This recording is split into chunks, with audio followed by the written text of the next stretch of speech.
Dear students, आज हम discuss करने जा रहे हैं डी हैसफैन एल्फेन इफेक्ट। इसको हम एक और बार भी डिस्कस कर चुके हैं।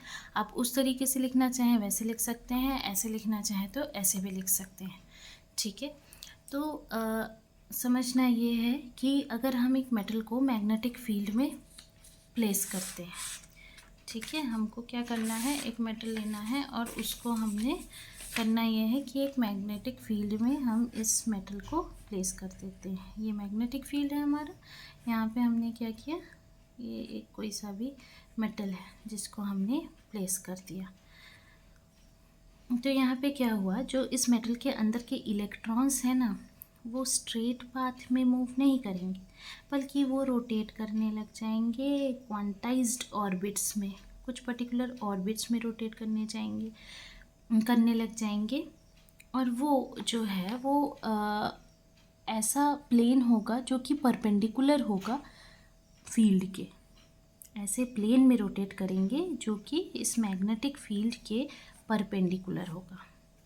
ठीक है, इस कंसेप्ट के आधार पर जो डी हैस और वैन एल्फेन नाम के दो साइंटिस्ट थे, उन्होंने ये डिस्कवर किया कि लो टेम्परेचर में जो डाईमैग्नेटिक ससेप्टिबिलिटी होती है। अब ससेप्टिबिलिटी क्या होती है आपकी?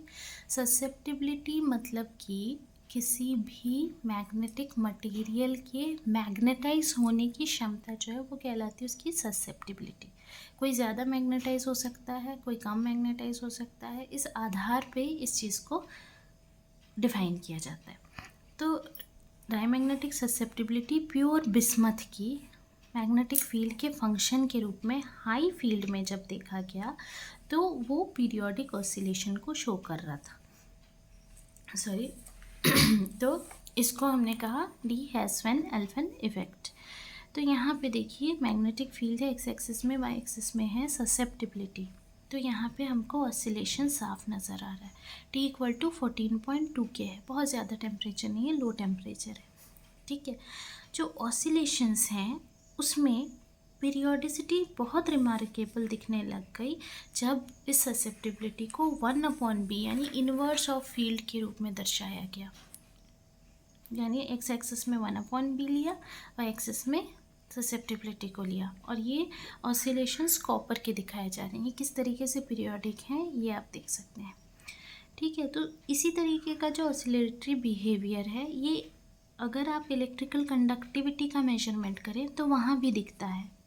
तो वो कहलाता है शुभनिकोव डी हैसफैन एल्फेन इफेक्ट या शुभनिकोव डी हैस इफेक्ट। हीट कैपेसिटी, एंट्रोपी, किसी के भी फंक्शन के रूप में आप देखें तो ये ऑसिलेटरी बिहेवियर आपको दिखेगा।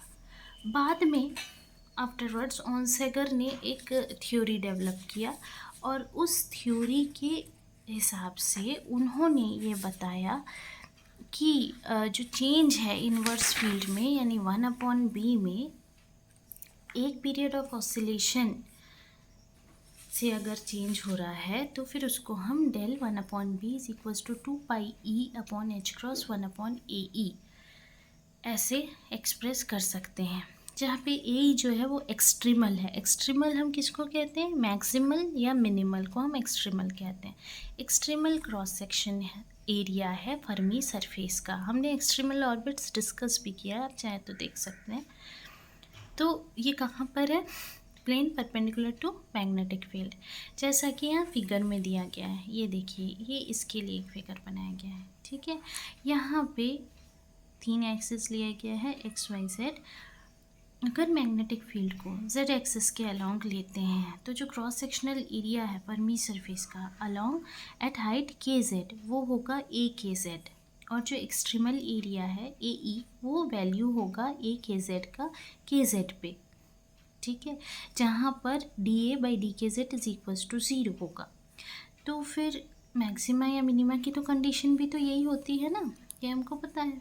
तो मैग्नेटिक फील्ड जो कि के जेड एक्सिस के अलोंग है 1 और 2 ये मैक्सिमम होंगे। ये वाले दिख रहे हैं, ये 1 और 2 ये मैक्सिमल है, डायग्राम से ही दिख रहा है। ये मिनिमल होगा 3। ठीक है, एंड 3 इज़ मिनिमल ऑर्बिट। जब फील्ड के एक्स एक्सिस के अलोंग लेंगे तब सिर्फ 4 बचेगा। ठीक है, ये वाला जो ऑर्बिट दिख रहा है ना आपको, तब सिर्फ ये बचेगा। कब?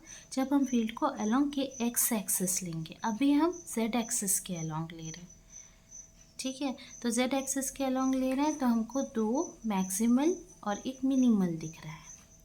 तो मेजरमेंट जो है इस डेल 1/b के, वो अलग अलग मैग्नेटिक फील्ड के ओरिएंटेशन के लिए लिया जा सकता है। सिंगल क्रिस्टल के ओरिएंटेशन के लिए लिया जा सकता है, उसको स्टडी किया जा सकता है। और ये जो इक्वेशन हमने अभी देखा था, ये वाला जो इक्वेशन हमने देखा था, इस इक्वेशन के हिसाब से हम आसानी से एक्सट्रीमल एरिया को निकाल सकते हैं, जो कि फर्मी सरफेस से नॉर्मल होगा डायरेक्शन टू दी फील्ड के, मतलब परपेंडिकुलर होगा ही कह सकते हैं। ठीक है, वैसे तो सारे जो सिंपल मैटर्स हैं उनके फर्मी सरफेस को हम इस मेथड के ज़रिए से हम उसको हैरिसन मेथड के ज़रिए से आसानी से बना सकते हैं। ठीक है, ये जो मेथड है डी हेसवन-एल्फवेन इफेक्ट, इस मेथड से हम ऑसिलेटरी बिहेवियर को जान सकते हैं।